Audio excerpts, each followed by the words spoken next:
नीतीश को अमित शाह मानते हैं कि ये एक ऐसी बैसाखी है जिसको तोड़ के फेंक देना चाहिए। ये ज़बरदस्ती भाजपा को पंग बनाए हुए हैं। ये बैसाखी नहीं रहेगी तो भाजपा चलना सीख जाएगी। नीतीश कुमार के बिहार में नीतीश कुमार के सामने हाथ फैलाने के लिए तैयार थी, लेकिन जब से इंडिया गठबंधन बना तब से नीतीश पर दबाव ही दबाव बन रहा है। जो बोला जाएगा मोदी के द्वारा वही अमित शाह करेंगे। नमस्कार, भारत लाइव देख रहे हैं आप। नीतीश कुमार महागठबंधन की सरकार बनाने के बाद अमित शाह का धड़ाधड़ रैली बिहार में चल रहा है। आज छठा रैली है।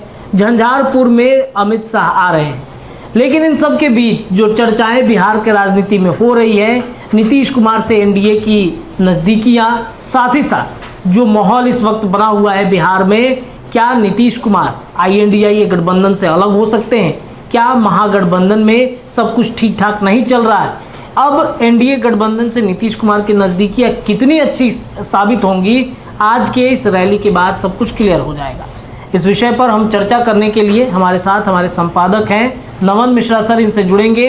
हमारा जो मुद्दा है आज का, गेम बड़ा है में कि बिहार एनडीए में हाई अलर्ट आज है। शाह की मौजूदगी में आज होगा नीतीश के भविष्य का अंतिम फैसला। हम सर के पास चलते हैं, इनसे पूछते हैं कि सर एनडीए गठबंधन में आज हाई अलर्ट क्यों जारी कर दिया गया है? देखिए, नीतीश कुमार किस तरफ जाएंगे? क्या वो वर्तमान सरकार को बिहार में गिरा देंगे?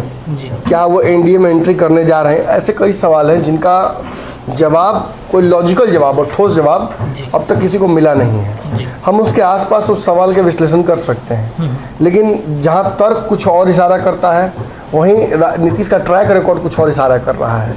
नीतीश का ट्रैक रिकॉर्ड और वर्तमान में मौजूद 5 बड़े संदेश जो हमने कल दिए थे गेम बड़ा में, वो इशारा कर रहे हैं कि नीतीश पलटने वाले हैं, लेकिन तर्क कुछ और कह रहा है। एक तर्क शक्ति होती है जो हर इंसान के पास होती है, वो जो मेरे पास है वो इशारा कर रहा है कि नीतीश इतनी आसानी से कैसे शिफ्ट कर जाएंगे। आखिर उम्र के इस पड़ाव में, राजनीति के इस मंजर पर नीतीश कुमार इतना कुछ करके इंडिया गठबंधन में एकाएक पलट अगर जाते हैं तो क्या और उनकी राजनीति हंसी अपनी चली जाएगी? और भाजपा को फायदा क्या होगा नीतीश कुमार को ले लेने से? ऐसे कई सवाल हैं जिनका जवाब नहीं मिल पा रहा। जी बिल्कुल। लेकिन इसका मतलब ये नहीं कि बिहार राजनीतिक असमंजसता की ओर नहीं बढ़ रहा है। हमने, याद होगा आपको, पंचनामा जब से आप भी बैठे हैं तब से लगातार, उसके पहले से यार कि मैं ये देता आ रहा हूँ समय कि लगभग अक्टूबर के पहले हफ्ते में कुछ ना कुछ बड़ा बदलाव होगा, और उसी तरफ लगभग इशारा राजनीति भी दे रही है। अब वास्तविक तौर पर क्या होता है वो तो आने वाला वक्त बताएगा, लेकिन इतना जरूर है कि नीतीश कुमार के आने को लेकर, नीतीश कुमार के एनडीए में आने या नीतीश की सरकार गिरा देने से, वर्तमान राजस्व स्थिति तोड़ देने के प्रबल संभावना है। क्यों? देखिए, जो इंडिया गठबंधन बना और जो महागठबंधन बिहार में है, दोनों अलग अलग एंटिटीज़ हो गई हैं। महागठबंधन में नीतीश कुमार सर्वे सर्वा हैं, लेकिन इंडिया गठबंधन में नीतीश कुमार केवल नेगोशिएटर, मीडिएटर का काम करके आ गए। उन्हें ना तो कोई बड़ा पद मिला, ना उन्हें आगे भी कोई पद देने की कोई संभावना नजर आ रही है। कांग्रेस उल्टा नीतीश कुमार के बिहार में नीतीश कुमार के सामने हाथ फैलाने के लिए तैयार थी, लेकिन जब से इंडिया गठबंधन बना तब से नीतीश पर दबाव ही दबाव बन रहा है। बिहार में भी जो कांग्रेस है वो नीतीश पर कभी सीटों का दबाव बना रही है, कभी मंत्रिमंडल विस्तार को लेकर दबाव बना रही है। नीतीश को, आपको याद होगा, नीतीश के लोग कुछ बोलते हैं, नीतीश मोदी की मुलाकात होती है उस पर भी हमला कर देती है। तो मतलब कहीं ना कहीं नीतीश कुमार को मिल तो कुछ नहीं रहा है, खाया पिया कुछ नहीं, गिलास थोड़ा 12 आना। ये गठबंधन नीतीश कुमार के लिए ऐसा ही होता जा रहा है। अब 24 में वर्तमान जो इंडिया गठबंधन है वोट तो इसके पास है, लेकिन कोई ऐसा जादुई करिश्मा नज़र नहीं आ रहा जिसके चलते ये मोदी को रोक सके। नीतीश भी ये बात जानते हैं, और नीतीश ये भी समझ रहे हैं कि जब कुछ मिलना ही नहीं है और इसको सफलता भी नहीं मिलनी है, कोई श्रेय भी नहीं मिलना है, तो क्या किया जाए? ऐसे में नीतीश कुमार और मोदी की मुलाकात के बाद से जो कयास लग रहे थे, उनकी सच्चाई क्या है? उसकी वजह से जो बिहार भाजपा है और बिहार भाजपा के सहयोगी हैं, इनके बीच एक बेचैनी बढ़ गई है। आपको याद होगा जिस दिन नीतीश और मोदी की मुलाकात हुई उसके बाद से ही उपेंद्र कुशवाहा और चिराग पासवान दोनों के कार्यक्रमों की संख्या बढ़ गई है। जी बिल्कुल, चुनावी मोड में दोनों आ गए हैं। बिल्कुल बिल्कुल। दोनों के बीच संशय भी है। आप जानते हैं, मैं नाम नहीं ले सकता हूँ या कई नेताओं का, कई नेता चिंतित हैं। बिल्कुल बिल्कुल। उनकी भवें खड़ी हो गई कि अरे क्या होगा अब, क्या नीतीश सही में आ जाएंगे। देखिए, एक बात तो मैंने कल भी सेशन में स्पष्ट किया था, उपेंद्र कुशवाहा तत्काल ही इस गठबंधन से बाहर हो जाएंगे अगर ऐसा कुछ होता है तो। चिराग पासवान भी नीतीश कुमार के कोई हितैषी नहीं है, विरोधी हैं। वो भी आज हमारे इंटरव्यू में चिराग पासवान ने स्पष्ट भी की अपनी स्थिति जी। कि वो क्या करेंगे ऐसी स्थिति में। हालांकि एक हाइपोथेटिकल सिचुएशन है, लेकिन इस पर अगर ऐसा होता है तो क्या करेंगे वो, उन्होंने खुद बताया। वो भी इंटरव्यू आज हम दिखाएंगे।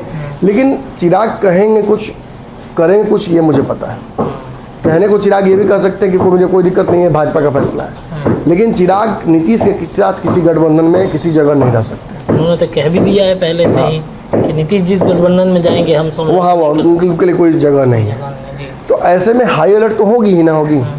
अब बात है कि मोदी ने तो नीतीश कुमार का हाथ पकड़ लिया है, रिश्ते ठीक हो गए हैं। अब चिराग से वैसे रिश्ता ठीक हुआ था ना, मीटिंग के बाद ही ना। जी जी जी। तो नीतीश से क्यों नहीं हो सकता है। और जहाँ तक आपको पता है कि दोनों अलग अलग व्यक्तित्व हैं।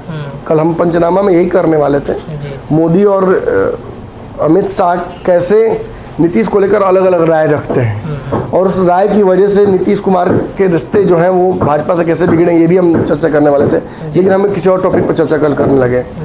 लेकिन इससे इस विषय की मैंने महत्ता कम नहीं होती है। देखिए, मोदी अपने चुनाव, अपनी रणनीति में बहुत अलग तरीके से काम करते हैं, नीतीश अपने तरीके से काम करते हैं, और अमित शाह का रणनीति अलग है। अमित शाह चीज़ों को बंदोबस्त और दुरुस्त करने में ज़्यादा विश्वास रखते हैं। एक मुश्त ही कोई काम हो जाए उस पर ज़्यादा विश्वास रखते हैं। लेकिन ऐसा नेसेसरीली मोदी और नीतीश भी करे जरूरी नहीं है जी। एक पार्टी में मोदी और अमित शाह हैं, दोनों एक दूसरे के माने परछाई की तरह हैं। लेकिन सच्चाई है कि जहाँ मोदी नीतीश से कोई बैर नहीं रखते हैं, कोई खास परहेज नहीं रखते हैं, विपक्ष में बैठे तो कोई दिक्कत नहीं है। कभी येदियुरप्पा को खींचने वाले वही हैं, पीडीपी से गठबंधन करने वाले वही हैं, 17 में नीतीश के साथ वापसी आने वाले वही हैं। वहीं अमित शाह को लगता है कि नीतीश अविश्वसनीय हो गए, नीतीश के पास वोट भी नहीं है, नीतीश पर बार बार भरोसा करके भाजपा को घाटा होता आया है। संगठनात्मक ढांचे के आधार पर इनका ये फैसला सही है कि नीतीश की एंट्री नहीं हो। आपको याद है पिछली बार अमित शाह बिहार आए थे तो उन्होंने कहा था कि नीतीश कुमार के लिए अब हमारे दरवाजे बंद हो गए हैं, बिल्कुल बंद हो चुके हैं। कभी तुम्हारा कभी हमारा यार है, नीतीश कुमार है, असली बेवफा नीतीश कुमार है। तो ये सच्चाई है। और एक रणनीति के तहत नीतीश कुमार पर दबाव डालकर भाजपा ने ये कहा था कि ठीक है, तो अगर उन्हीं के वफादार हो तो जाओ तेजस्वी को मुख्यमंत्री बना दो। किसी व्यक्ति का किसी व्यक्ति से रिश्ता कैसा है राजनीति में जानने के लिए उनके बयानों की तलखियों को समझना जरूरी है। जहाँ एक तरफ नीतीश कुमार पर इतने हमलावर रहते हैं चिराग पासवान, वहीं एक नेसेसरी स्पेस देते हैं तेजस्वी यादव को। देखिएगा, भाईचारे की वजह से, आगे की राजनीतिक ऑप्शंस के लिए। वहीं भाजपा भी बहुत सेलेक्टिव हमला करती है। भाजपा भी तेजस्वी यादव पर ज़्यादा हमला करती है, नीतीश पर कम हमला करती है। तो जानती है कि देखो, दो कारण है। एक तो नीतीश के साथ ज़्यादातर समय भाजपा खुद रही है सरकार का हिस्सा, तो सरकार की कमियां दिखाते समय वो अपने भी कमी दिखाती है। दूसरा कि नीतीश कब आ जाए इसको लेकर भी संशय रहता है, और इन्हीं वजह से बिहार की राजनीति थोड़ी खिंचपिचा गई है। लेकिन अमित शाह की आज रैली है। अमित शाह अब तक सरकार गिरने के बाद बिहार बहुत बार आए हैं, लेकिन जब जब आए नीतीश को बेवफा, नीतीश के बारे में बहुत सारी बातें निगेटिव पॉजिटिव कही हैं। जी बिल्कुल बिल्कुल। आज उम्मीद ये जताई जा रही है कि नीतीश कुमार को लेकर काफ़ी संयमित रहेंगे अमित शाह, सॉफ्ट रहेंगे, नीतीश पर कोई हमला करने से परहेज करेंगे। इसका कारण है कि बहुत जांच जोता के नीतीश कुमार को उस G20 मीटिंग में बुलाया गया था। नीतीश के आ जाने मात्र से मोदी के साथ कोई वर्तमान में भाजपा का बिहार में कोई फायदा नहीं होता है, लेकिन राष्ट्रीय स्तर पर एक भगदड़ मचती है। मोदी के नाम पर एक जो ढब्बा लगाने की कोशिश की जा रही है इंडिया के माध्यम से, उसमें जो लगाने वाले लोग हैं आगे की पंक्ति में, वो भागने खड़ने जाते हैं। मैं निश्चित बोल रहा हूँ कि नीतीश कुमार अगर नहीं रहेंगे इस इंडिया गठबंधन में, तो आप कंसिडर कीजिए कि ममता बनर्जी भी नहीं रहेंगी, साउथ के कई दल नहीं रहेंगे, केजरीवाल शायद न हो, और मुझे लगता है अखिलेश भी घसक जाएंगे। झारखंड के मुख्यमंत्री साथ +1 चल रहे हैं आजकल। +1 चल रहे हैं, बिल्कुल। तो ऐसी स्थिति में नीतीश के जाने से और नीतीश के अपने पाले में कर लेने से मोदी का फायदा बिहार में तो कुछ नहीं होता है, लेकिन राष्ट्रीय स्तर पर कई एक असमंजस की स्थिति इंडिया में क्रिएट हो जाती है, एक भगदड़ की स्थिति क्रिएट हो जाती है, जिसका फायदा और किसी को नहीं, केवल मोदी को ही होगा 24 के चुनाव में। ये बात मोदी समझते हैं। तो जो मोदी चाहेंगे वही ना होगा। चिराग पासवान को लेके भी अमित शाह बहुत इंटिमिडेटिंग थे, लेकिन जब नीतीश कुमार या जब माफ कीजिए जब मोदी ने चाह दिया कि चिराग की एंट्री होगी और जो शर्तें होंगी हम मानेंगे, तो अमित शाह को बाधा उत्पन्न करते हैं क्या? नहीं। ऐसा ही नीतीश को लेकर हो सकता है। अगर अमित शाह आज, मैं आपको इसलिए बात बोल रहा हूँ कि आपको पता है, आप उस जगह मौजूद थे जब ये बातें हो रही थी। एनडीए के सहयोगी भी इस बैठक को, माफ कीजिए, इस रैली को अमित शाह के बहुत क्लोजली मॉनिटर करने वाले हैं। सब लोग टीवी बैठ के सुनने वाला है कि नीतीश को लेकर क्या बोलते हैं। इसी पर सब डिपेंड करेगा, और इसीलिए हम भी अपने दर्शकों को आगाह करने आए हैं कि आज आप लोग भी देखिएगा अमित शाह का रैली ध्यान से, नीतीश पर क्या बोलते हैं। यही बिहार के आने वाले राजनीति का, आप जो सोच रहे हैं कि नीतीश किधर जाएंगे, उसका परिचायक होगा आज का रैली अमित शाह का। जो बोला जाएगा मोदी के द्वारा वही अमित शाह करेंगे, और अमित शाह का नीतीश के प्रति जो हैट्रेड है वो तो जग जाहिर है। नीतीश को अमित शाह मानते हैं कि ये एक ऐसी बैसाखी है जिसको तोड़ के फेंक देना चाहिए। ये ज़बरदस्ती भाजपा को पंग बनाए हुए हैं। ये बैसाखी नहीं रहेगी तो भाजपा चलना सीख जाएगी, क्योंकि संगठन के आदमी, संगठन का काम किया है उन्होंने। और नीतीश जिस ईगो से हड़के थे अमित शाह के, उसका भी मुख्य कारण अमित शाह खुद हैं। तो दोनों के बीच 36 का आंकड़ा है। ऐसे में एक दूत मोदी का आकर मिल के जाता है अमित शाह से बिना बताए, बिहार में जाकर नीतीश कुमार को न्योता दे जाता है G20 का, और ये सारी बातें होती हैं। तो निश्चित तौर पर अमित शाह को एक एजेंडा दिया गया होगा मोदी के द्वारा, और उस एजेंडे का आज हम कहीं ना कहीं परिचय देखेंगे। ये स्थिति जो हमने कहा कि नीतीश के भविष्य का फैसला, अंतिम फैसला आज होगा, ये कागज पर लिखकर नहीं होगा, ये सभा में घोषित तौर पर नहीं होगा, ये अंडर करंट में होगा। और इसे समझने के लिए आज अमित शाह के भाषण को, उसके एनालिसिस को आपको देखना होगा। रात में हम उसके एनालिसिस भी करेंगे पंचनामा में, लेकिन तब तक आप स्वयं जरूर देखिएगा उसको। तो ये माना जाए कि नीतीश कुमार एकदम, ऐसे तो लगातार हम ये भी चर्चा करते रहे कि एनडीए में डायरेक्ट रूप से वो नहीं आ रहे हैं, इनडायरेक्टली आएंगे, लेकिन जो मर्ज करने की चर्चा लगातार चलती है वो तो स्थितियाँ नहीं पैदा हो सकती हैं, आगे चल के हो सकती है। कोई बड़ी बात नहीं है कि जदयू का एक बड़ा हिस्सा नीतीश कुमार लेके और भाजपा मर्ज कर जाए। आपने बहुत अच्छी बात कही कि हो सकता है।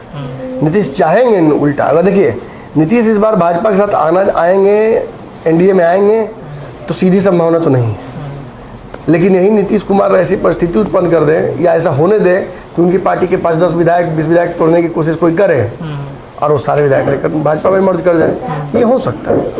इस पार्टी का भविष्य कुछ खास नजर नहीं आ रहा है। तो एनडीए का ही सारा शर्त नीतीश कुमार को मानना पड़ेगा।